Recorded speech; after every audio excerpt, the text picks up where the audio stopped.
오늘은 히브리서 2장 5절로 9절 말씀 가지고 의도한 거주지를 사자살맥에 굴복해 하지 않았다 이런 주제로 말씀을 나누겠습니다. 좀 어려운 제목이 좀 어렵죠. 의도한 거주지.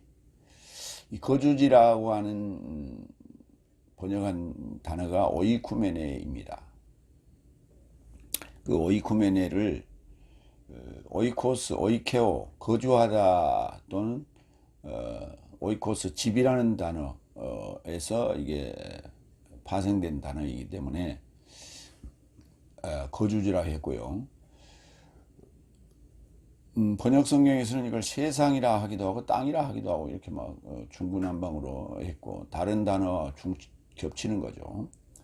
그래서 거주지라고 지금 합니다. 히브리서 첫 번째 대지로 히브리서 2장 5절로 6절 의도한 거주지를 사자살맥에 굴복해 하지 않았다. 오늘 이제 이 주제입니다. 첫 번째 5절 왜냐하면 의도한 거주지를 사자살맥에 그가 굴복해 하지 않았다고 내 삶은 거주지에 관하여 전한다. 거주지가 무엇이냐라고 하는 것을 지금 얘기하고 있는 거예요. 그래서 여기가 지금 주어는 그가라고 하는 이 굴복하다라고 하는 굴복하다라고 하는 단어에 그러니까 굴복하다라는 단어가 휘포타소인데 이 굴복하다 그러니까 굴복하지 않았다. 그가 굴복하지 않았다. 이렇게 번역해야 맞는 거예요. 이게 왜냐하면 동사 직설법 부정각은 능동태로 되어 있기 때문에. 그리고 3인칭 단수가 주어입니다. 그런데 오늘 이제 이 그가라고 하는 그는 누구냐? 4절에 하나님입니다.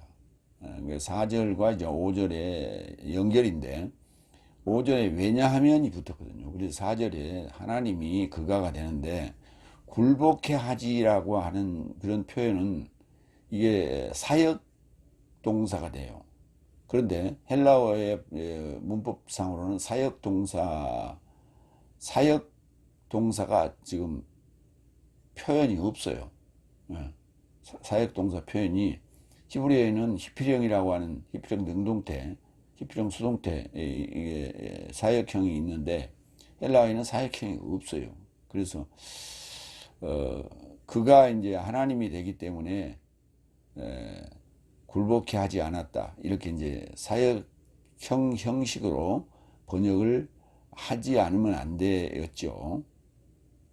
그런데 다른 맥락으로도 한번 생각을 해볼 수 있는 게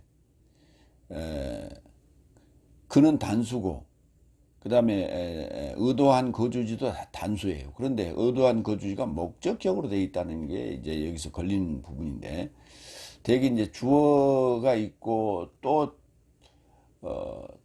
다른 주어를 언급할 때 주어식으로 언급할 때 그러니까 은는이로 번역할 수밖에 없는 그런 상황일 때가 있어요.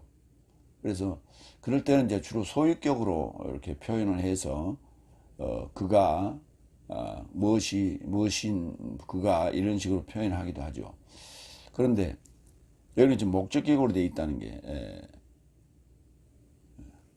좀 걸립니다만은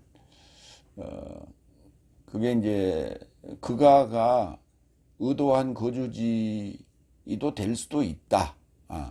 근데 그게 왜냐하면 그가 지금 굴복하다라고 하는 동사 속에 주어 있기 때문에 성은 표시가 안 돼 있어요. 그런데 의도한 거주지는 성이 여성인데 그가가 성이 표시가 안 돼 있기 때문에 좀 이 5절이 좀 애매하긴 합니다. 어쨌든 그렇다라고 하는 얘기를 하고요. 의도하다는 단어가 이제 되게 이제 장차 도래하는 장래적인 오고 있는 뭐 이런 식으로 이제 번역을 했는데 그건 아니에요. 의도한다라고 하는 것은 지금 현재 입장에서 미래를 내다보고 있지만 현재예요. 그래서 의도하는 이게 분사로 지금 쓰였는데 멜로가 이건 이제 의도하다라고 하는 주어의 그 입장입니다. 그래서 의도한 거주지. 그러니까 그 의도한은 주어의 입장이고 거주지는 목적이죠. 그래서 의도한 거주지가 오이쿠메네인데 그가 하나님이 사자 안겔로스에게 삶에게 굴복케 하지 않았다. 휘포타소 하지 않았다. 이렇게 이제 번역을 했습니다. 의도하다는 나라 한번 볼까요? 골로새서 2장 16절 17절. 그런즉 누군가 양식 안에서나 혹 음료 안에서나 먹는 양식을 얘기하는 거예요. 음료 안에서나 혹 명절이나 월삭이나 안식 삶의 부분 안에서 내 삶을 판결하지 못하게 하라. 이런 삶은 의도한 삶의 그림자이다. 그래서 그리스도스의 몸이 이게 실체고 이거는 그림자일 뿐인데 거기에 목매지 마라 하는 얘기를 지금 하고 있는 거예요. 그러니까 의도는 지금 뭐예요? 그리스도스의 몸이 의도하는 바고 이런 것들은 그 의도한 바의 그림자다. 의도한 삶의 그림자다. 이렇게 표현했어요. 마태복음 24장 14절 그 오이쿠메네 좀 보겠습니다. 그리고 이 나라의 복음이 열국산 모두에게 증명에 이르고자 거주지 전체 안에 선포될 것이며 그때 완성이 도착할 것이다. 그러니까 여기 전국의 복음이 아니요. 마태복음에 세 군데 나오는 4장, 9장, 24장 이렇게 세 군데 나오는 나라의 복음이 열국산 모두에게 증명에 이르고자. 열국이란 단어를 이제 주로 기존 번역할 때 이방이라고 번역했어요. 그 이방이 아니에요. 열국이에요. 열국이 뭐냐면 그러니까 민족이 돼야 될 하나님의 민족이 돼야 될 자들이에요. 그런데 돼야 될 자들이지만은 지금 숨어 있는 거예요. 지금 유대인이 아닌 그 숨어 있는 거예요. 그래서 그들을 지금 열국이라고 하고 그 나라의 복음이 열국에 증명될 거예요. 열국에게 증명됨으로 말미암아 완성이 오는데 그 열국이 뭐냐면 결국 거주지라는 거예요. 오이쿠메네. 그러면 이 구약에서 언급했던 아다마적인 개념이에요. 아다마적인 개념. 그래서 창세기 2장 5절에 보면 아담을 창조할 목적이 아다마를 경작할, 아다마를 섬길 목적으로 아담을 만들게 되는데 그때는 지금 아다마를 섬길 아담이 2장 5절에는 없었습니다. 그래서 2장 7절에 이제 만들게 됩니다. 아담을 그렇게 얘기되는 것이죠. 그래서 이게 지금 갑자기 오이쿠메네가 신약에만 언급이 되는 게 아니라 이미 구약에서도 지금 아다마로 숨어 있었던 거예요. 그래서 구약에서 아다마를 땅으로 번역해갖고 이렇게 혼돈시켰어요. 신약에서 오이쿠메네도 땅으로 번역해가지고 또는 세상으로 번역해갖고 혼돈시켰어요. 그래서 아다마와 오이쿠메네가 정확한 표현이 없다 하는 거예요. 그래서 이제 결국은 그 완성으로 나타나는 완성으로 도착될 대상은 아들이에요. 아들이 목적이다. 그래서 그 아들이라는 표현이 두 가지로 표현돼요. 아들이라는 표현이 있고 그 다음에 인자, 사람의 아들이라는 표현이 있고 그래요. 그래서 하나님의 아들은 이제 우리가 하늘에서 온 것으로 지금 이해를 하고 있는데 결국은 인자로 표현하고 있거든요. 예수님도 그렇고 우리도 사실은 인자죠. 사람의 아들이란 말이에요. 결론적으로는 사람의 아들로 귀결이 된다. 완성이 된다. 이렇게 보시면 됩니다. 그래서 오늘 지금 히브리서 1장과 2장에서 계속 얘기하고 있는 것은 아들에 관한 얘기다. 그 아들이 하나님의 아들, 그러면 우리가 하늘에서 뚝 떨어지는 것 같은 느낌이에요. 그러나 인자라고 하는 건 사람의 아들은 지금 땅에서의 완성될 결과를 지금 얘기하고 있다. 그런데 그 땅이라고 하는 게 중요한데 이게 그 세상이라고도 하고 땅이라고도 한단 말이에요. 그런데 아담아도 땅이라고 번역했고, 근데 잘못 번역한 거예요. 아담을 소망한다는 의미인데, 아담을 진짜 아담을 소망하는 거예요. 인자가 결국은 진짜 아담인 거예요. 그래서 구약에서는 아담아로 숨겼고 신약에서는 오이쿠메네로 숨겼고 그 두 번역이 애매하게 해놨단 말이에요. 굴복이라는 단어가 로마서 8장 7절 그로 인하여 육체의 사고방식은 하나님의 이르는 적이요 하나님의 법에게 굴복되지 않고 할 수도 없기 때문이다. 그렇죠. 하나님의 법에 굴복하지 않는 것이 바로 육체의 사고방식이에요. 육체의 사고방식을 버리라 하는 얘기죠.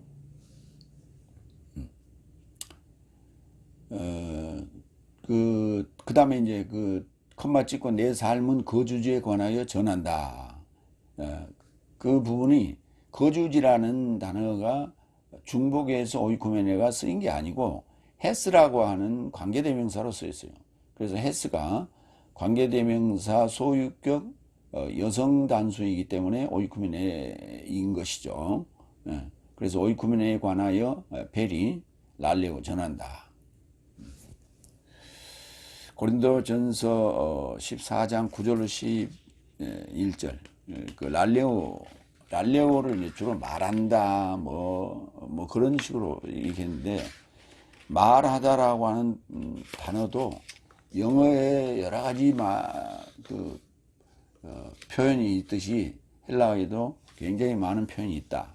그 중에 랄레오는 발표하다, 전한다라는 의미로 우리가 얘기해야 되겠죠. 그러니까 이건 이제 어떤 발표적인 의미로서의 전하는 거예요. 고린도전서 14장 9절로 11절 이와 같이 내 삶도 방언으로 인하여 이해하기 좋은 말을 주지 못한다면 전하는 것을 어떻게 알게 되겠는가. 그렇죠. 왜냐하면 허공에 이루고자 전하는 것일 것이다. 세상 안에 이같이 많은 음성의 종류가 있어 영향을 끼치거든 저 삶에 무의미한 것은 하나도 없다. 그런즉 내가 음성의 능력을 알아본 것이 아니라면 전하는 자에게 내가 미개인일 것이고 내 안에서 전하는 자도 미개인일 것이다. 그러니까 알아들을 소리를 해라 하는 얘기예요. 그런데 이 의도한 오이쿠메네 그러니까 창조주가 의도한 거예요. 그 창조주가 의도한 그게 결국 이제 열국이고 그게 이제 완성될 오이쿠메네인데 창세기에 그게 2장 5절에 넣어놨다고요. 그리고 지금 2장 7절에도 아담아에서 나온 아파르로 가지고 아담을 창조합니다. 만드십니다. 그래서 그걸 땅으로 번역했어요. 땅은 그 에레치죠. 신약에서는 개고, 구약에서는 에레치가 땅이에요. 근데 어떻게 그게 아담아가 땅입니까? 아담을 소망하여, 진짜 아담을 소망하여, 인자를 소망하여. 그러니까 의도한 그런 숨은 의도가 있었어요. 그래서 하나님의 이제 이런 거예요. 부모가 여러 자녀 중에 누군가를 이렇게 의도했어요. 무슨 일을 시키려고. 그런 의도를 가지고 그에게 이런 일도 시켜보고 저런 일도 시켜보고 해서 그 중에 누구에게 이 일을 맡기는 게 옳겠는가. 이제 그런 게 보면 이제 왕자들 중에서 이제 세자로 책봉할 자를 이렇게 찾는 그게 그 왕의 의도를 가지고 뭔가 이렇게 이것도 시켜보고 저것도 시켜보고 하는 거 아니에요. 교육도 시켜보고 임무도 줘보고 그런 거예요. 그래 그런 것들을 이렇게 완성하고 임무를 수행하고 또 학업에도 열중하고 하는 것들을 보면서 이 녀석이 장래 대를 이어서 훌륭히 왕을 할 수 있겠구나. 그렇게 생각하고 태종이 세종을 셋째 아들인 세종을 왕으로 세운 거 아니에요. 그래서 조선조 때 가장 뛰어난 왕이 세종이란 말이에요. 우리나라에서도 조선조 때 세종을 제1의 왕으로 삼고 있지만 다른 나라에서도 아주 이렇게 칭송하는 그런 자란 말이에요. 세종. 왜? 한글도 만들고 뭐 여러 가지 뭐 추구기도 만들고 뭐 천문학도 음악도 만들고 굉장히 많은 일들을 하셨죠. 그런데 중요한 거는 한글을 만드는 거의 가장 핵심은 예민사상이었다는 거예요. 백성을 사랑해서, 백성들이 글을 몰라서 자기가 억울한 일을 당했어도 그거를 표현할 길이 없어서 그 억울함을 당하고 불이익을 겪는 이런 일들을 보면서 그런 일은 없어야겠다. 그래서 최소한 자기가 겪은 일에 대해서는 기록으로 남길 수 있고 또 어딘가 이렇게 상소도 할 수 있는 그런 상황이 되어야겠다 해서 만든 게 한글이라는 거예요. 그러니까 그 예민사상이 얼마나 그에게 충직했기 때문에 그런 결과가 나오지 않았을까라고 생각하는 거예요. 두 번째 6절. 그런데 누가 어디에 밝히 증언하여 가로되 당신이 저에 대해 기억하셨기 때문에 사람이 누구이며 당신이 저를 돌보시기 때문에 사람이 아들이 누구입니까? 그러니까 사람이 누구며 사람의 아들이 누굽니까? 라고 하는 얘기를 계속 하고 있어요. 그런데 누가 어디에 라고 하는 이거예요. 누가 어디에. 그게 이제 시편 8편 4절 이하를 얘기하고 있는 거예요. 그래서 밝히 증언하다. 마르티레오가 증언하다인데 이게 디아가 접두되었고 의미는 오마이로 끝났어요. 그래서 오마이로 끝나면 중간대적 개념이에요. 그래서 누가 밝히 증언하여 자신을 위하여 밝히 증언했어요. 가로되 당신이 저에 대하여 기억하셨기 때문에 밈네스코 기억하셨기 때문에 안트로포스가 누굽니까? 히브리어로는 아담이 누굽니까? 지금 이렇게 얘기합니다. 그 다음에 사람의 아들이 누굽니까? 인자가 누굽니까? 시편 8편 4절만 인용하겠습니다. 사람이 무엇이가 한데 주께서 저를 생각하시며 인자가 무엇이가 한데 저를 권고하시나이까. 지금 이게 두 번 인용해놨는데 하나만 보십시오. 이게 이제 시편에 언급했던 내용입니다. 그걸 이제 어디에 밝히 증언하여 가로되라고 하는 부분을 이제 히브리서 2장 6절에서 이제 언급하셨기 때문에 히브리 시편 8편 4절을 인용한 거예요. 거기다 끌어온 겁니다. 밝히 증언하다. 사도행전 18장 5절. 그래서 실라스와 티모테오스가 마케도니아로부터 내려오자마자 파울로스가 성령에 붙잡혀 유대인 삶에게 크리스토스를 예수스라고 밝히 증언하셨다. 밝히 증언하신다. 밝히 증언하신다. 디아. 통째로 증언하신다 이 말이에요. 그러니까 그 진실을 얘기해야 되는데 밝히세요. 밝히세요. 근데 오늘은 이것만 하겠습니다. 조금만 이렇게 보여주는 거. 빵끝 보여주는 거. 그게 아니라 통째로 다 열었다. 활짝 열어버렸다. 디아. 디아가 관통하는 거예요. 그러니까 수박을 쪼갤 때 빡빡빡 해갖고 그것만 쏙 빼는 게 아니라 팍 쪼개가지고 싹 다 보여줬다. 이거를 디아라고 하네. 디아. 확 디아. 관통하는 거. 히브리서 13장 3절.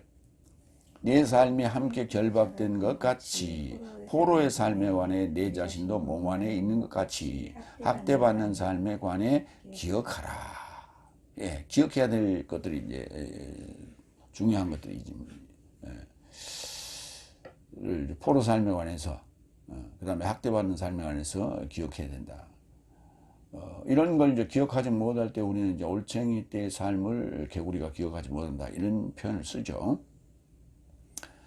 당신이 저를 돌보기 때문에 사람의 아들이 누구입니까? 그랬죠. 돌보기 때문에 에피스 캡토마이, 에피스콥 캡토마이. 당신이 저를 하나님이 저를 돌보시는데 그 돌보시는 그러니까 인자라는 말이 뭐냐 하나님이 돌보신다는 게 여기 지금 언급하고 있죠. 하나님이 저를 돌보시는 사람의 아들이 누굽니까? 사람의 아들. 자, 돌본다는 단어를 볼까요? 스캡토마인데 마태복음 25장 36절 봅니다. 내가 헐벗었을 때에 나를 옷 입혔고 내가 약했을 때도 나를 돌보았고 그 돌보았다는 단어가 이거예요. 그러니까 인자라고 하는 것은 약하다는 거죠. 그러니까 하나님께서 돌보아 주셔야 될 대상이다. 그게 인자. 그렇게 당신이 돌보시니까 그 인자가 누굽니까? 이렇게 묻고 있는 거예요. 왜? 뛰어난 사자삼, 능력 있는 사자삼도 아들이라 표현하지 않고 인자란 표현도 안 했는데 어떻게 나약한 그보다 못한 그보다 좀 가벼운 그 자를 돌보시고 또 기억하시냐 이게 이제 그래서 이제 의문을 던진 거 아닙니까? 두 번째로 갑니다. 히브리서 2장 7절 9절 사자 사함보다 조금 가벼웠으나 영광과 존귀로 저를 면류관시었다. 이렇게 왜 저를 그렇게 했습니까? 그렇게 하셨다는 얘기죠. 세 번째 7절 저를 어떤 사자 사함보다 조금 가볍게 하셨고 영광과 존귀로 저를 면류관 씌우셨고 당신의 손 삶의 사역 삶에 접해 저를 임명하셨다. 또 일할 수 있도록 사역자로서 임명도 하셨다. 저를 어떤 사자삼보다 조금 가볍게 하셨고, 근데 이걸 이제 그 개혁성경에는 좀 조금이라는 단어를 잠깐 앞에다 붙였어요. 잠깐 어떤 천사보다 이렇게 했는데 잠깐이 아니고요. 조금 브라퀴스 조금.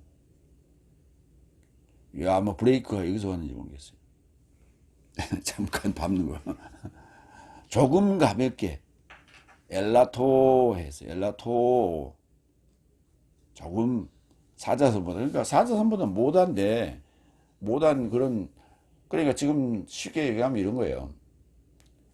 목사 교회 안에 목사보다 못한 전도사보다 못한 성도들을 그렇게 왜 기억하시고 그렇게 돌보십니까? 그들이 구원받도록 그 말이에요. 그런 얘기입니다.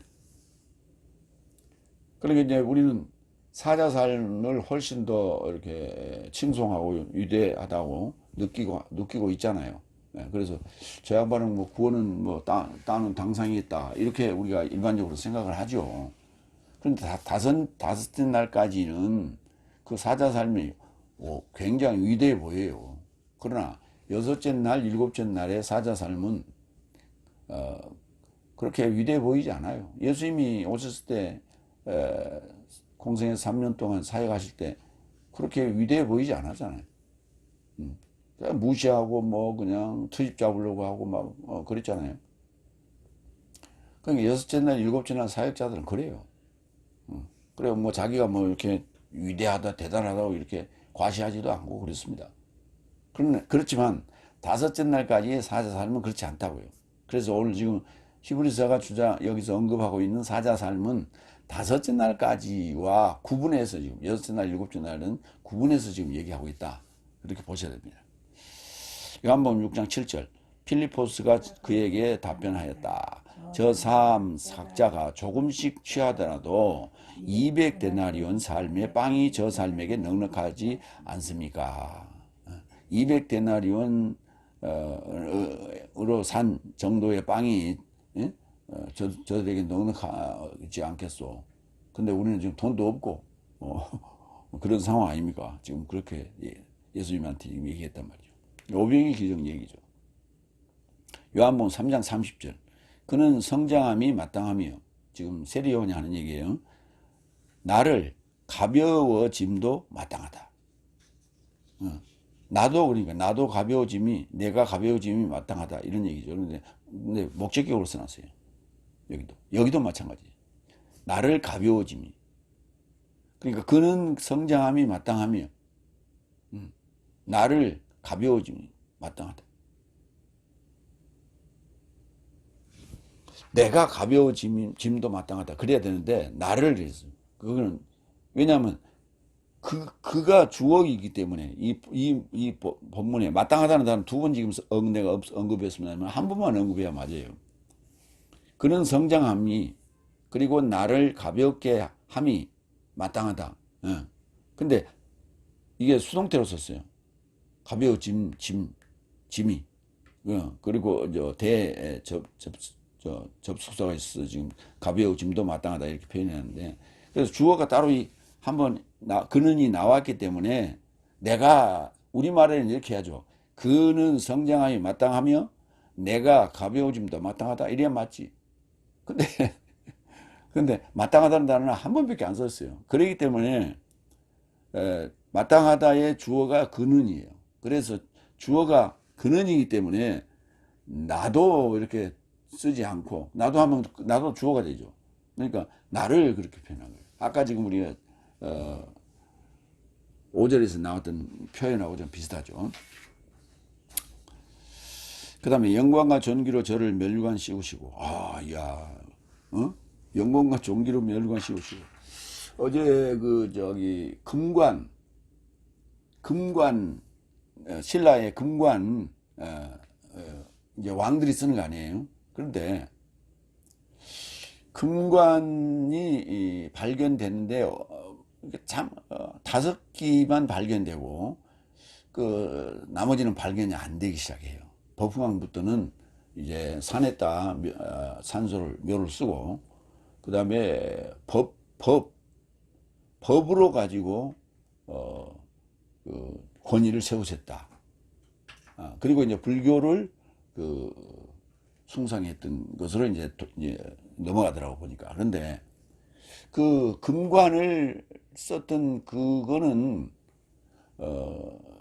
유라시아 그리고 아프가니스탄이라든지 이런 그 유목민들의 유래예요. 그러니까 그 유래가 신라까지 내려온 거예요. 그래서 전통적인 유목민들의 그 칸의 방식, 칸의 방식. 그래서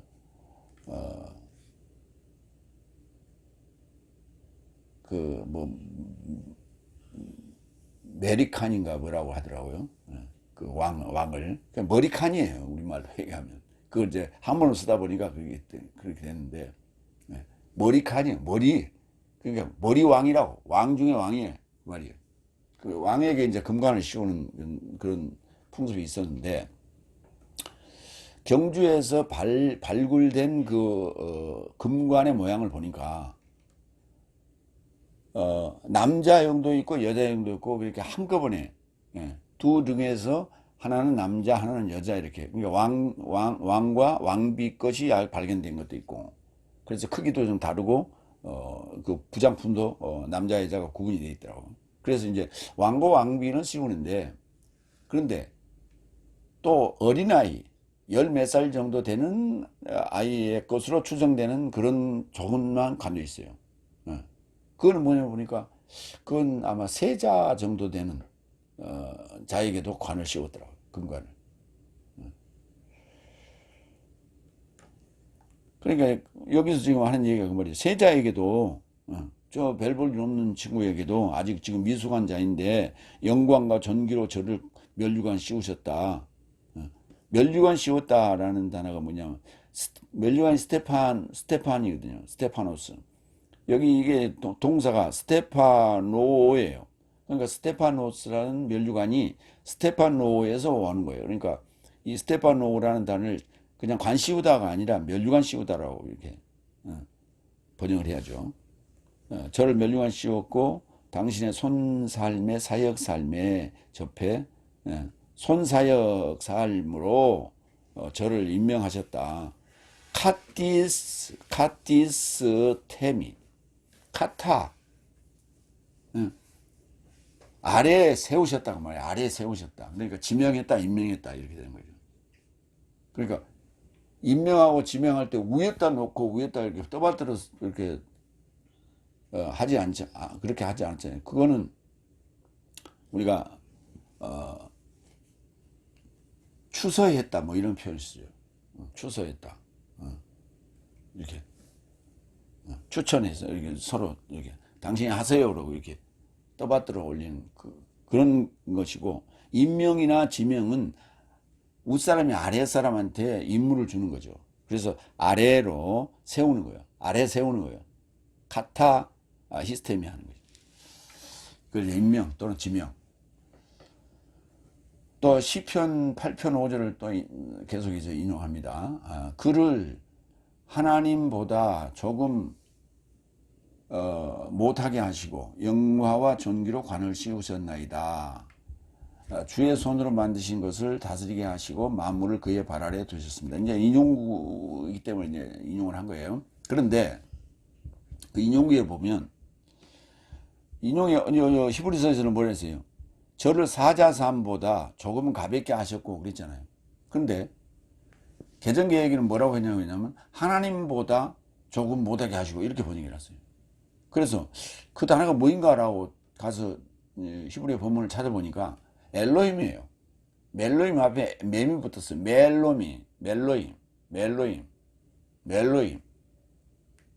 그러니까 근데 개혁 성경에는 그걸 천사라고 번역했어요.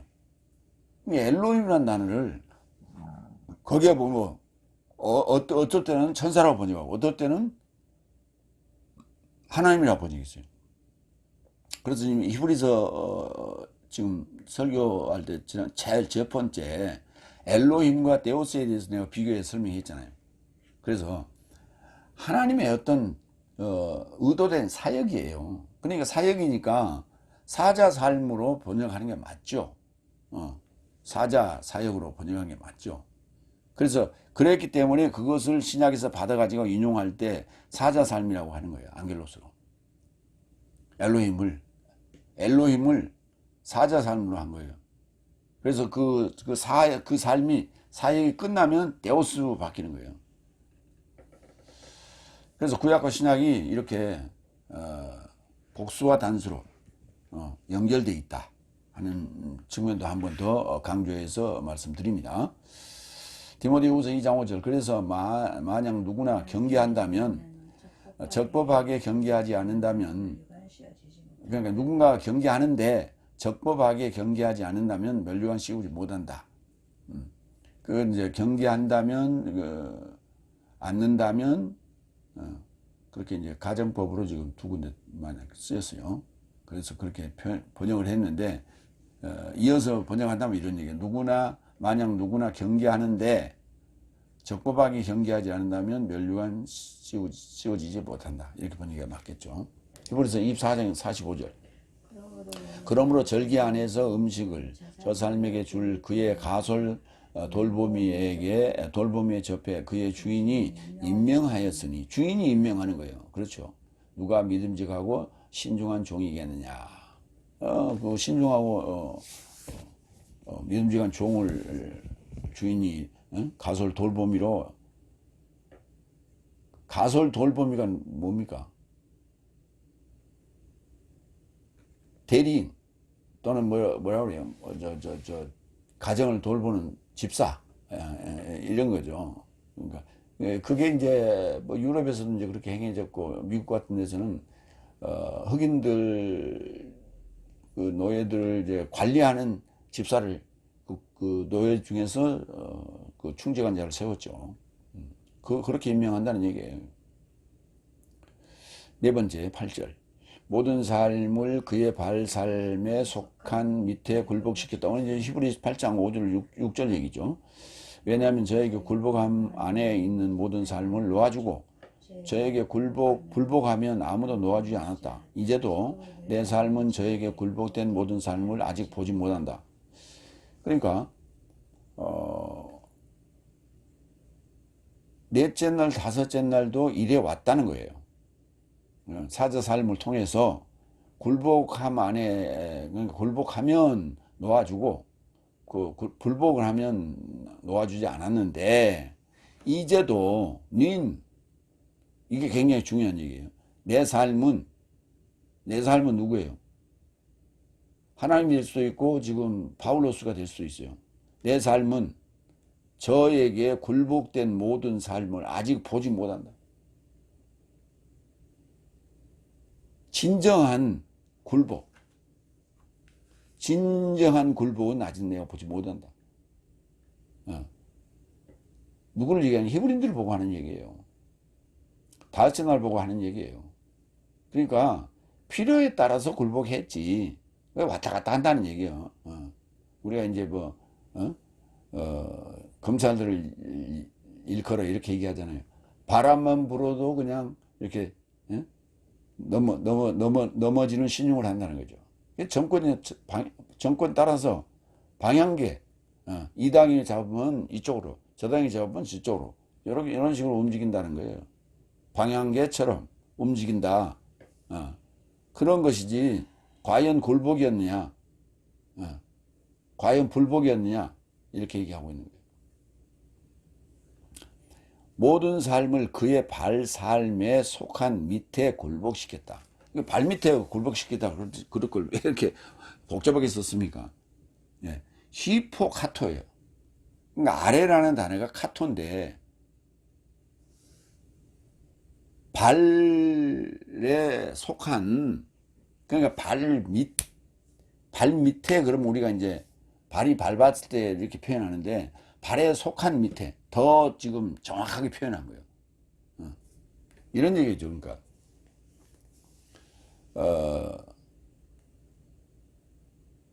그 남한산성에서 이제 그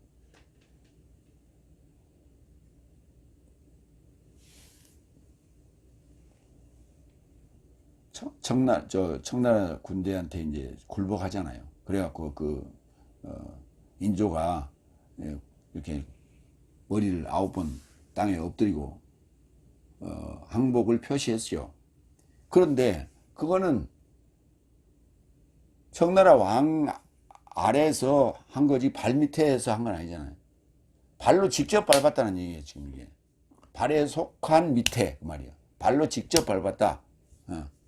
그래서 발에 속해서 이렇게 아래에 있었다. 그냥 발로 직접 밟았다 그 말이에요. 그건 그 인조가 이렇게 머리 조아린 것은 발로 직접 밟은 건 아니잖아요.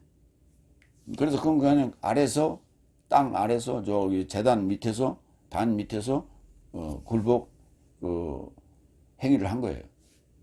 그런데 여기는 지금 그의 발 삶에 속한 밑에 직접 밟았다 이런 얘기예요. 에피를 쓰지 않고 히포를 썼어요. 그래서 히포 갔다, 굴복시켰다, 히포 탔소.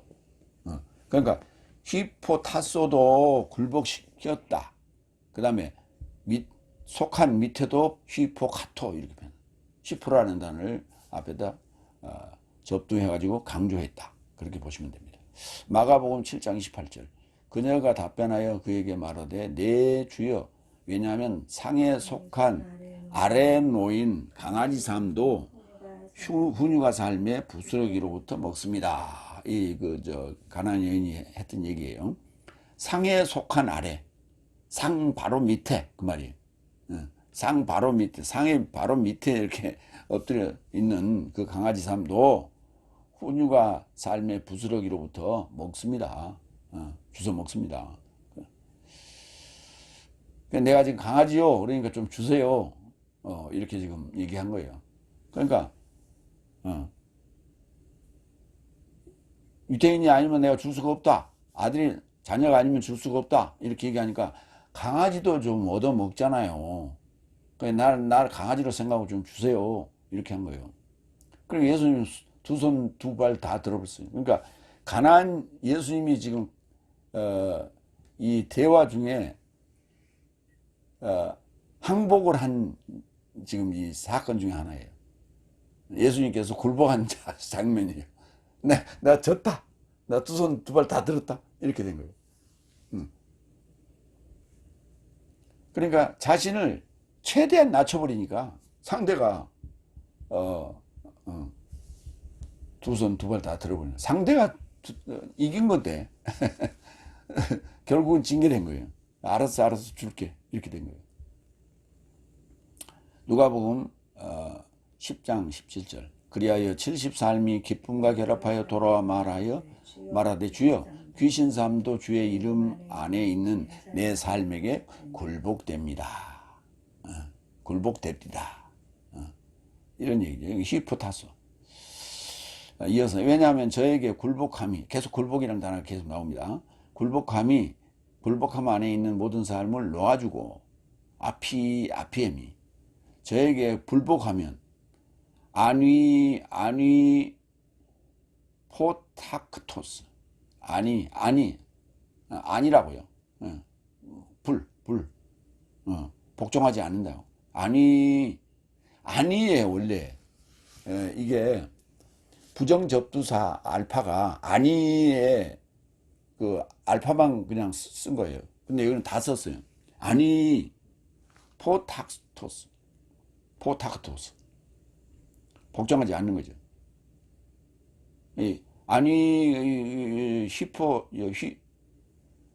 입실로는 지금 겹치니까 하나만 쓴 거예요. 히포탁토스 복종하지 않으면 불복하면 아무도 놓아주지 않았다. 아피에미가 놓아주다예요. 용서하다가 아니라 놔주는 거예요. 그러니까 용서는 했는데 안 놔주면 어때요? 죄를 짓는데 잡아라 그래갖고 잡아서 이제 옥에 가뒀어요. 옥에 가둬놓고 야 사또가 너 죄를 용서하노라 그러놓고 그럼 풀어줘야죠. 옥문을 열어줘야죠 나가게. 근데 옥문을 안 열어줘. 너 죄는 용서한다. 그러고 뭐 옥문을 안 열어주면 무슨 그게 용서예요. 놔줘야. 에? 바꿔서 얘기해 봅시다. 옥문을 열어주면 야 나가 하고 이제 내보내줬어요. 그러면 내 죄를 용서해 주는 겁니까? 그랬더니 사또가 아무 말도 안 해.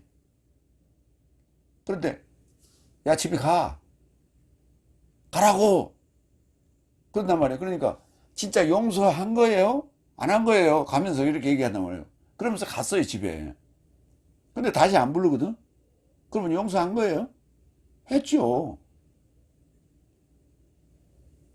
용서한 거예요. 용서하니까 옥문 열어서 풀어줬지. 근데 말은 안 했어. 암묵적으로 그냥 풀어준 거예요. 왜? 말하기 싫어서. 용서하고 싶지 않았던 거죠. 근데 어쩔 수 없는 어떤 압력에 의해서 풀어줬든지 어쨌든 간에 무죄로 방면한 거예요. 그럴 수도 있죠. 어쨌든 결과적인 측면에서 아피에미는 용서하다가 아니라 놔주는 거예요. 그게 진정한 용서라는 얘기예요. 그렇게 풀어야지 이걸 용서하다라고 풀면 안 돼요. 그래서 떼어서 보내는 거예요. 이렇게 어디로부터 분리해서 보내는 거예요. 그거를 놓아주다. 그래서 우리는 죄 용서라고 자꾸 하는데 죄로부터 놓이는 거예요. 그래서 이건 행동어예요. 행동적인 언어예요. 그래서 어떤 의태어니까 잡혀 있느냐 노임을 받았느냐 그런 개념이에요. 의미가 아니에요. 마태복음 6장 15절 만일 내 삶이 사람 삶에게 저 삶의 타락을 놔주지 않는다면 내 삶의 아버지께서도 내 삶의 타락 삶을 놔주지 않을 것이다. 그렇죠. 그걸 용서라고 번역했다고. 용서는 그냥 개념이에요. 개념. 놔주는 건 행동적인 거라고요. 결과적인 거라고요. 디모데전서 1장 9절 이것을 알아보는 것이니 법은 의로운 자에게 놓인 것이 아니라 불법한 삶에게와 불복하는 삶에게 경외치 않는 삶에게와 죄진 삶에게 교육치 않은 삶에게와 불경스러운 삶에게 아비타작 삶에게와 어미타작 삶에게 살인사자 삶에게 놓인 것이죠. 그런 자에게 법이 놓인 거예요. 그래서 그들을 붙잡아 두는 거예요. 옥에 가다 두는 거예요. 이어서 이제도 내 삶은 저에게 굴복된 모든 삶을 아직 보지 못한다. 못했다가 아니라 보지 못한다. 현재형을 썼어요. 아직 보지 못한다.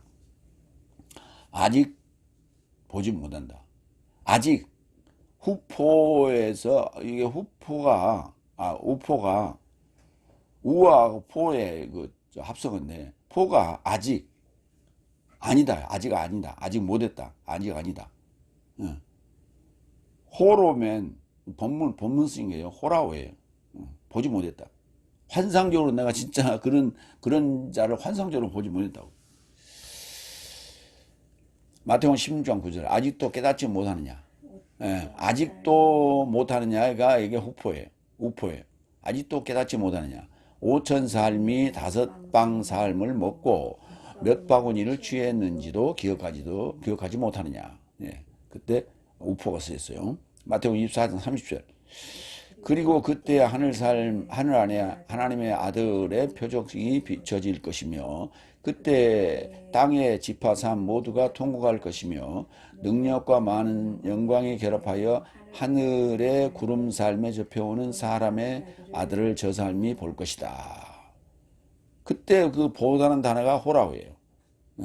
그러니까 하늘의 구름 삶에 접혀오는 사람의 아들을 저 삶이 보는데 이거는 지금 외적인 모습을 보는 게 아니에요. 환상적인 그런 환상을 보는 듯한 그런 보는 거예요. 이게 호라우가. 그런데 아까 뭐라 했어요? 이제도 내 삶은 저에게 굴복된 모든 삶을 아직 보지 못한다 하는 얘기는 이렇게 직관적으로 보지 못한다는 얘기가 아니라 내면을 이렇게 실제로 이렇게 들여다보는 그런 입장이에요. 그래서 이 호라우를 썼지 직관적으로 보지 못한다고 할 때는 블랙홀을 써놨어요. 그래서 이게 구름 타고 오시는 예수님의 모습을 볼 때도 블랙홀을 쓰지 않고 저기 지금 호라우를 썼어요. 5번째 9절. 그러나 내 삶은 어떤 사자삼보다 조금 가벼워진 자를 영광과 존귀로 멸류관 씌워진 사망의 고난을 여기까지는 지금 씌워진 여기까지는 앞에도 지금 8절에도 이미 쓰였죠. 그렇게 이제 그걸 다시 가져와서 그렇게 가벼워진 자를 존귀와 영광과 존귀로 멸류관 씌워진 사망의 고난을 인한 예수를 본다. 그러니까 그 자가 누구냐? 그 사망의 고난의 아들인 인자가 예수란 얘기예요. 이제 밝혔어요. 그런데 영광과 존귀로 멸류관 쓰고서 뭐예요? 사망의 고난을 인한 예수를 본다. 영광과 존귀로 멸류관 쓰는데 사망의 고난을 지금 당하고 있어요. 아니 예수님은 사망의 고난을 당할 때 뭐예요? 가시멸류관 썼잖아요. 그런데 뭐라 그랬어? 멸류관 씨, 영광과 존귀로 멸류관 씌였다. 그렇게 표현하고 있는 거예요. 그러니까 예수님의 그 가시멸류관을 쓰고 사망하시는 그 모습이 영광과 존귀한 일이라는 거예요. 그게 그걸 가시멸류관을 표현 안 하고 영광과 존귀의 멸류관이라고 표현했어요. 그 고난을 인한 예수를 본다. 어쨌든 하나님의 은혜로 모두가 사망에서 초월하여 맛보고자 한다. 그러니까 갈라디아서 2장 20절 내가 그리스도와 함께 십자가에 못 박혔나니 라고 하는 이 상황을 모두가 이 사망의 고난을 맛보아라 이 말이에요. 응? 그러면 그게 바로 하나님의 은혜다 라고 지금 얘기하고 있는 거예요. 그거는 죽는 게 아니라 사망에서 초월하여 부활하는 길이다. 그렇기 때문에 그 가시면류관이 영광과 존귀의 면류관이다 라고 표현하고 있는 거예요. 사망이라는 단어는 타나토스, 고난의 단어는 파테마. 그때 예수를 본다. 이때는 블레포를 썼어요. 아까는 호라우를 썼는데 이때는 블레포를 쓴 거예요. 그건 눈에 환하게 봐야 돼요. 우리가 그런 느낌으로 직시하는 느낌으로 직관적인 직시하는 느낌으로 그래 봐야 돼요. 그래서 블레포를 썼어요. 그래서 여기 지금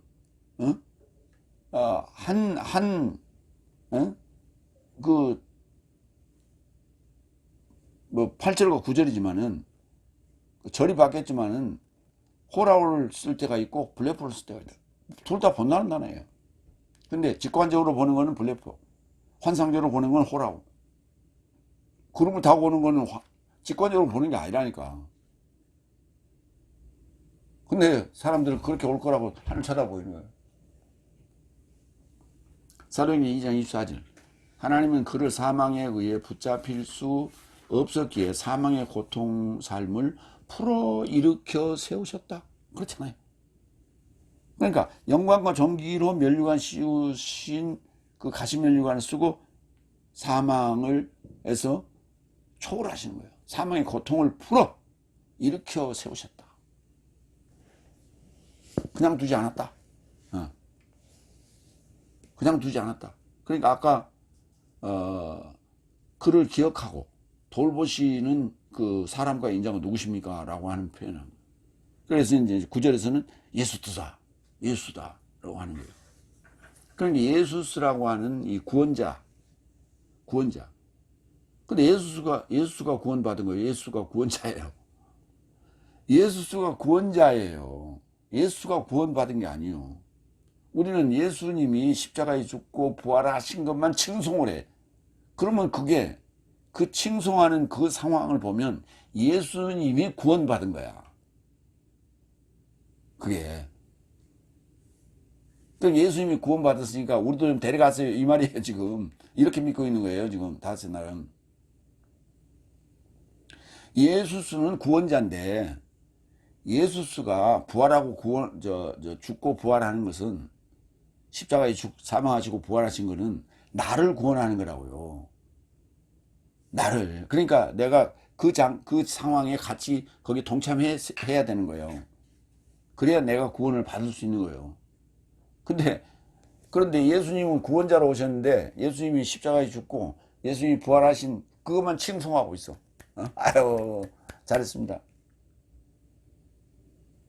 그러니까 이 성경에서 말하는 인자, 성경에서 말하는 아들의 개념이 붕 떠 있는 거예요, 지금. 예수님만 아들이야. 나는 아들이 아니야. 근데 왜 하나님 보고 아버지 그래, 기도할 때. 그러니까 모순이야, 그게. 내가 하나님 보고 아버지 그러려면 내가 예수님과 함께 십자가에 죽고 부활에 내가 참여해야 돼. 그걸 첫째 부활에 참여했다고 계시록은 얘기하고 있는 거예요. 그렇게 했을 때 내가 인자요 아들이라는 그 명분을 얻게 되는 거예요. 명분은 없으면서 뭐 그냥 우김질만 해 그냥 이랬다 저랬다 그러는 거예요. 그러니까 하는 얘기가 그 말이에요. 아직도 그에게 굴복하는 자를 내가 아직도 보지 못한다고 지금 얘기하고. 고린도후서 1장 5절. 이는 그리스도스의 고난이 내 삶에 이루고자 넘친 것 같이 이같이 그리스도스로 인하여 내 삶의 위로도 넘친다. 그러니까 사망의 고난에서 초월하는 것이 위로예요.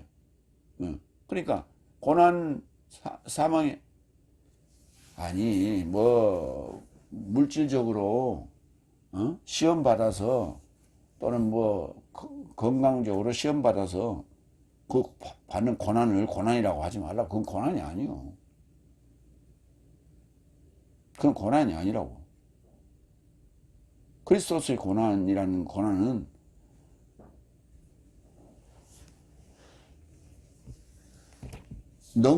물질적으로 넉넉하든 부족하든 건강하든 병약하든 그거하고 상관없이 정말 말씀 안에서 내가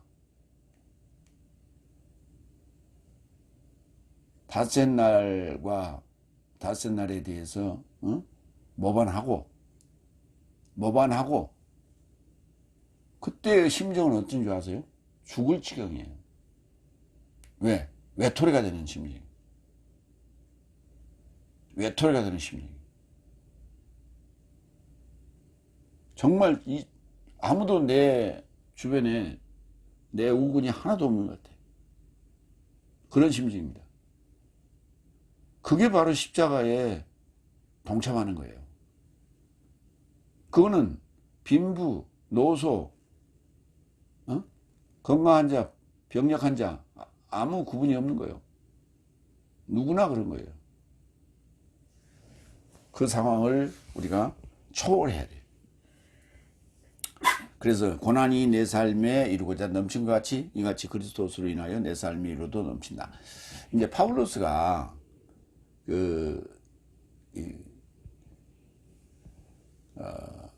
이제 특히 고린도후서 그다음에 뭐 다른 서신에서 이제 그 아시아에서 당했던 그런 그 외적인 뭐 육적인 그런 고난 표현을 했죠. 그러니까 그런 것을 이제 공감하는 거죠. 우리도 공감하면서 그런 것이 이제 그리스도스의 십자가의 고난이다.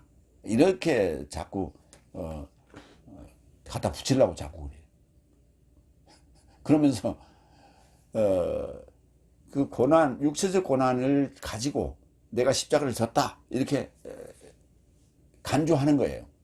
그러니까 이제 천주교 같은 경우는 그 골고다 그 언덕에 올라가는 계단 있잖아요. 그 계단을 무릎으로 기어 올라간다는 거예요. 그가 성지순례 가가지고 그게 뭐냐면 그때 예수님께서 십자가를 짊어지시고 골고다 언덕을 오르면서 겪었던 그 심한 고통, 그 심한 고통을 내가 몸소 그렇게 내 무릎을 까지면서 그렇게 올라가면서 나이 먹은 사람들이 무릎에 기름기가 없는데 어? 그 무릎으로 올라가 왜 다 까지지? 그 고난을 통해서 나도 십자가에 동참했다라고 안위하는 거예요. 그러니까 그런 거 하지 말라고. 그게 중요한 거 아니에요. 그건 약 바르고 2, 3일 지나면 한 일주일 지나면 다 나아요. 그런 거 가지고 스스로 위로하고 나는 십자가에 동참했다라고 착각하지 마시라고. 마태복음 13장 13절 16절 이를 인하여 비유 삶 안에서 저 삶에게 전하고 있다. 이는 저 삶이 보아도 보지 못하고 들어도 듣지 못하고 이해하지도 못한다. 그리고 에사이아스의 예언이 이 저 삶에 접하여 보충된다. 말하되 내 삶은 들음으로 들어도 결코 이해하지 못하지 보기는 보아도 결코 알아보지도 못하지. 왜냐하면 이 백성의 마음이 무감각해졌다. 그리고 귀 삶으로는 듣기에 둔했고 저 삶의 눈 삶은 감았다. 언제든지 눈 삶으로 알아보지 못하고 귀 삶으로 듣지 못하고 마음으로 이해하지 못하고 돌이키지 못하는 저 삶을 내가 치유하고자 한다. 그러나 내 삶의 눈 삶은 보고 있기 때문에 그리고 내 삶의 귀 삶은 듣고 있기 때문에 행복하다. 듣고 본다는 게 이게 얼마나 행복한 일이냐. 듣고 본다는. 이게 우리 눈을 뜨고 이렇게 보는 듯한 블레포예요. 그게. 그 직관, 직시하는 거. 그러니까 내 눈으로 직접 보는 듯이 그 모든 장면이 다 내 삶이 돼야 되는 거예요. 그런데 이사야가 예언한 그 에사이아스가 지금 그게 폰트가 지난번에 우리가 계속 썼던 그 폰트인데 그게 갑자기 지금 살아나지는 않아가지고 지금 오늘 전부 다 궁서체로 지금 바꿔서 옮겼는데, 네. 거기는 그 어떻게 가느다랗게 써있네. 이어서 어쨌든 하나님의 은혜로 모두가 사망에서 초월하여 맛보고자 한다. 맛보고자 한다라고 하는 이 단어가 가정법으로 쓰였어요. 가정법, 중간지법, 가정법으로 쓰였어요. 그래서 맛보고자 한다.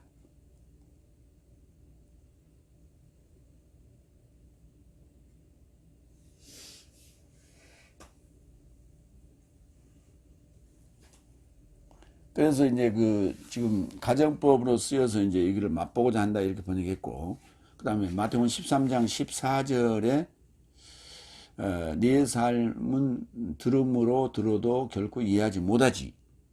그거 하고 보기는 보아도 결코 알아듣지 못하지. 이게 가정법이에요.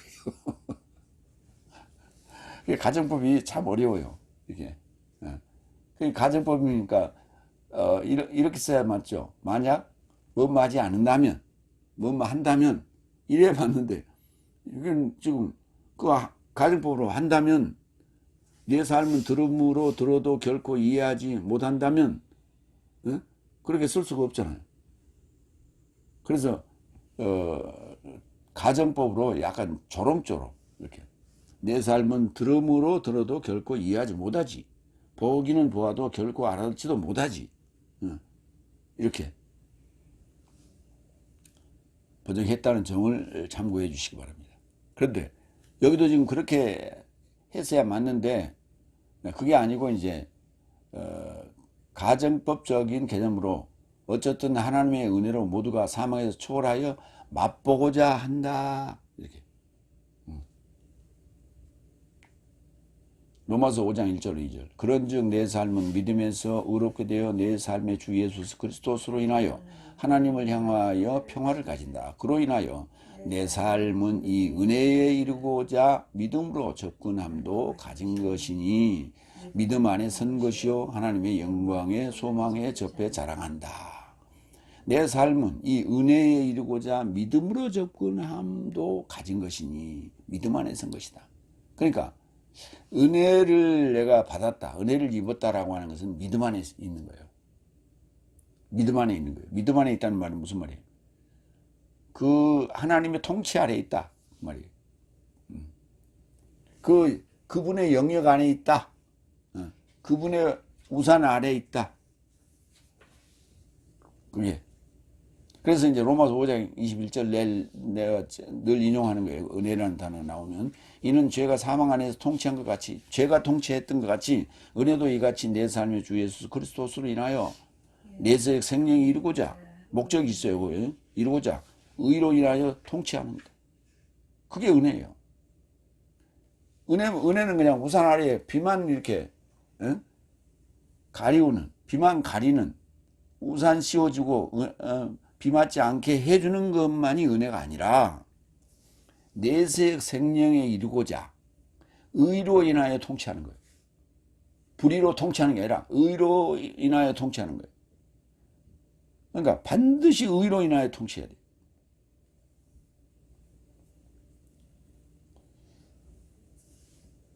그 뉴스타파의 그 창시자가 그 간혹 이제 그 뉴스타파 뉴스 끝나고 나서 얘기합니다. 나는 국가를 위한 것도 아니고 뭐 어떤 충성한 것도 아니고 진실이야. 진실을 보도하고자 하는 것이다. 굉장히 중요한 얘기예요. 그러니까 국가에 충성한다라고 하는 건 뭐냐? 어느 정권에 빌붙어 있는 거예요. 그게 국가에 충성하는 거지. 그게 반대하면 그게 반역이라고 그랬잖아. 그러니까 지금 뉴스타파가 하는 일은 때로는 지금 진보 정권에도 미움털이 베칠 수 있는 거예요. 그렇지만 진실이기 때문에 어쩔 수 없는 거예요. 그 뉴스타파의 설립 취지가 그렇습니다. 진실을 밝히는 거예요. 누구에게나 흠이 있다면 진보 진영이건 보수 진영이건 우리는 밝히겠다. 진실이다. 이런 얘기. 굉장히 중요한 얘기예요. 그러니까 반드시 의로 인하여 통치해야 돼요. 그러니까 뭐로 가도 서울만 가면 된다라고 하는 법칙은 성경에서는 통하지 않는다는 얘기를 내가 늘 간혹하죠. 그 얘기예요. 반드시 주 예수 그리스도로 인해서 의로 통치받아야 돼요. 근데 어떤 목적으로? 내세적 생명에 이루고자. 이게 은혜라고요. 진정한. 목사님 오늘 은혜 많이 받았습니다. 이거 아니고 그거는 우산 아래에 내가 잠깐 피 좀 피했습니다. 이거예요. 그건. 마태복음 27장 3, 4절. 저 삶이 쓸개에 결합하여 혼합되어진 신 포도주를 마시도록 그에게 드렸다. 예수님이 십자가에 못 박혔을 때 상황이에요. 쓸개에 결합하여 쓸개즙이 혼합된 그런 신포도주를 마시도록 그에게 드렸다. 그리고 그가 맛보시고 마시길 원치 않으셨다. 맛은 봤어요. 쓴맛을. 예수님이. 나 그거 안 맞아. 왜? 이 고통이 끝나기 전에 아버지가 나를 이렇게 세우실 것이야. 이 고통의 삶에서 풀어주실 것이야.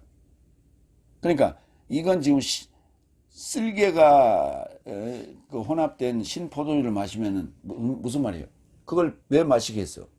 그, 그 고난의 고통의 그 아픔을 참을 수 있다는 게 마취제와 같은 개념이에요.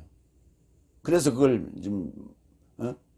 입에다 이제 마시게 이렇게 장대에다 매달아 줬는데 예수님이 맛보시고 안 마셨다는 거 아니에요. 나 싫어. 고통을 나는 받을 거야. 그러나 주님이 아버지가 이 고통을 풀어서 나를 일으키실 거야. 근데 거기서는 안 하고 사흘 후에 하시다. 마무리합니다. 오늘 설교 제목이 의도한 거주지를 오이쿠메네를 사자에게 굴복케 하지 않았다. 이런 의미입니다. 의도한 거주지를 그가 사자 삶에 굴복케 하지 않은 당신이 기억하고 돌보시는 사람과 인자가 누굽니까? 라고 물었죠. 그가 예수라고 뒤에 이제 9절에서 밝혔습니다. 저를 어떤 사자 삶보다 조금 가볍게 하셨고 영광과 존귀로 저를 멸류관 씌우셨고 당신의 손 사역 삶으로 저를 임명하셔서 모든 삶을 그 발 삶에 속한 밑에 굴복시켰으나 이제도 내 삶은 저에게 굴복된 모든 삶을 아직도 환상적으로 보지 못하고 있습니다. 그러나 고난의 이 예수스를 통해 하나님의 은혜로 모두가 사망에서 초월하기를 맛보고자 한다. 아멘. 기도하겠습니다.